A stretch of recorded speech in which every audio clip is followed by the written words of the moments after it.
Mexico, they have Lucha Libre. And this is our first time ever here in Arena Mexico, watching a little Lucha Libre, a little wrestling. Should be pretty exciting. Not a packed house, but a pretty interesting crowd.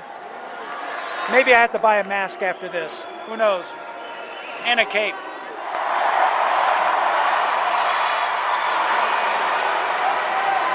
This is the third match that we're watching right now. Don't really know who's the good guys or the bad guys. I'm eating palomitas with salsa and beer. But the people here, you know, they eat corn dogs, they eat candied apples, they eat nachos, they eat tortas, they eat everything. I mean, this is what the common peeps do.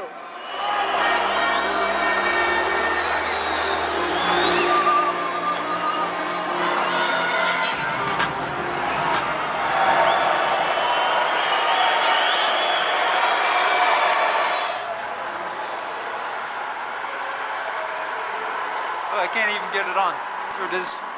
So this is my Lucha Libre mask. How much we pay for this? We paid for 80 pesos. So we just saw the Lucha Libre matches here at the Arena Mexico. So a little souvenir.